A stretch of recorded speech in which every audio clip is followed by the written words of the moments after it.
March 7th of this year, Representative Walter Jones of North Carolina introduced House Resolution 107 into the United States Congress.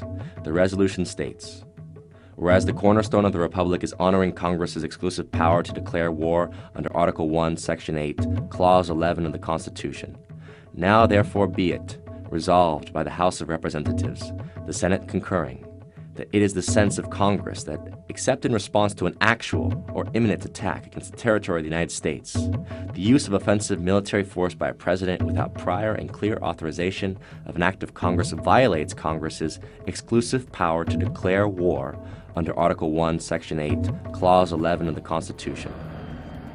Jones intended his resolution to express the sense of Congress that the use of offensive military force by a president without the prior and clear authorization of an act of Congress constitutes an impeachable, high crime misdemeanor under Article 2, Section 4 of the Constitution. Why does President Barack Obama deserve to be impeached? Here are 4 reasons. Doing little or nothing at all will result in even greater deficits, even greater job loss, even greater loss of income. 1. The Obama administration not only endorsed the 2008 bailout policy, the funds from which did not go either to homeowners or for taxpayers' protection, but rather to the consolidation of private banks, many of them in Europe. There was no investment of any meaningful type in the physical economy. There was no protection of the American people, but rather an illegal commitment made on behalf of private banking institutions to commit the American people to paying a debt that the American people did not accrue. The trillions of dollars that were pledged to the private banking sector are backed by the assets belonging to the American people. This combines to represent the most clear violation of the principle of the general welfare in the preamble to the Constitution of the United States. I also want to be clear about what we will not be doing. The United States is not going to deploy ground troops into Libya. U.S. boots are reportedly on the ground in Libya. 2. The Obama administration conducted a war in Libya which it claimed it did not conduct, with American forces that it claimed were not involved, to the purpose of overthrowing and then executing a head of a sovereign state, who was held in the custody of insurgent forces financed and militarily supported by the United States, France, Britain, and other NATO countries. This was done despite the fact that the United States was neither attacked nor threatened with attack by the nation of Libya.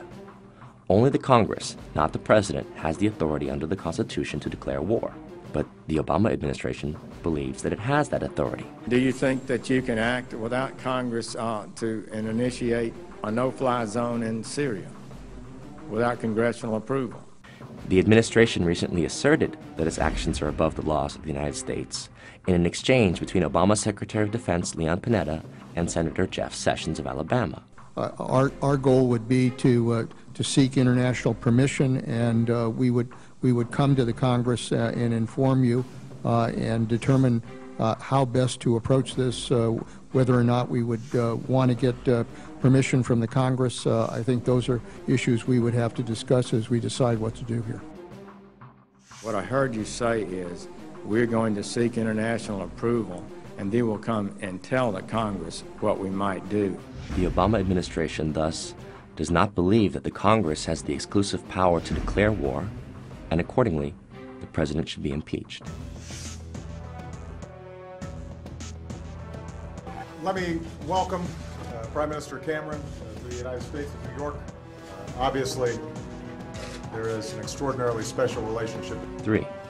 The Obama administration sides with the imperial power of Great Britain, and proudly so, in what has been called the special relationship. Through that special relationship, the United States, as a result of the false intelligence advocated by Tony Blair, claimed that Iraq had weapons of mass destruction and conducted a preventive war against Iraq in 2003. Preventive war was declared a crime against humanity by the Nuremberg Statutes of 1947. But now, on March 13th of this year, Barack Obama and David Cameron declared their intention to seek the removal of the Syrian regime of President Bashar al-Assad, a regime that has shown no intent of threatening or attacking the United States Republic. This shows Obama's intent to continue a policy of war, for the commission of which the Nazis were sentenced to death at Nuremberg.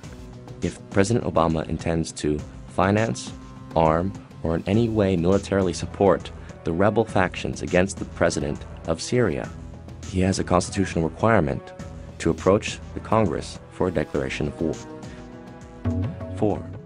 President Obama has committed us as a country to a policy of indefinite warfare, including on American soil.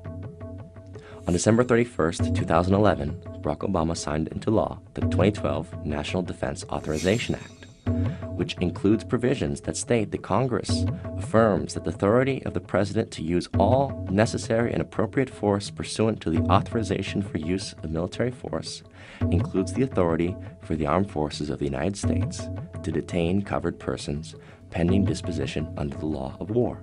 When Congress defined such covered persons, exempting U.S. citizens from the language, they were rebuked by the Obama administration, which told them to remove U.S. citizens from being precluded. Thus, as a result, U.S. citizens can also be detained by the U.S. military indefinitely without due process or civilian trial. This now allows the United States military to arrest and detain without trial American citizens who are deemed enemy combatants. It abrogates the Constitution of the United States in the 4th, 5th, and 6th Amendments, the right of the people to be secure in their persons against unreasonable searches and seizures, and that no person shall be held to answer for a capital or otherwise infamous crime unless on a presentiment or indictment of a grand jury, and that the accused shall enjoy the right to a speedy and public trial by an impartial jury.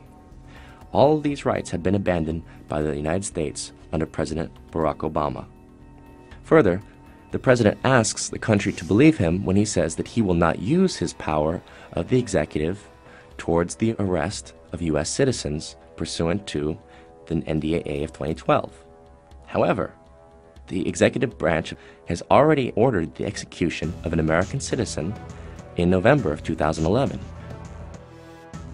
The Obama administration has already assassinated an American citizen, Anwar al-Awlaki, who was never tried in absentia, but was simply indicted by a secret court, according to the executive branch, who then ordered his assassination, a murder which also included that of his son, a 16-year-old boy, and a family friend.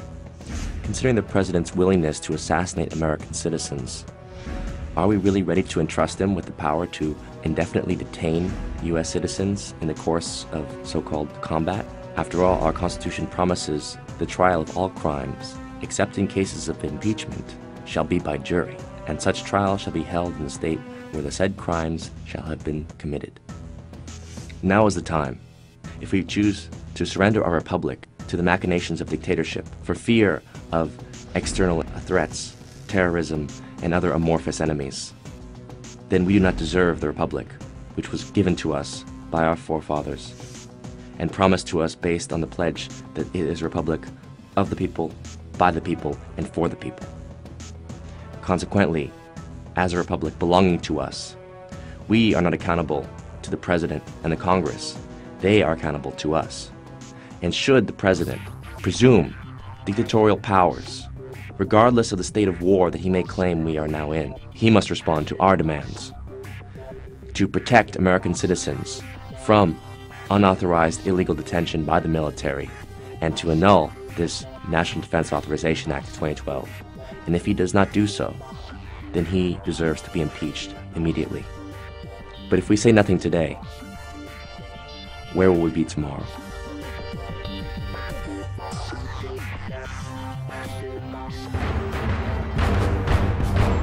Ask yourselves, what are you doing in this time of great challenge? What are you doing to unlock minds?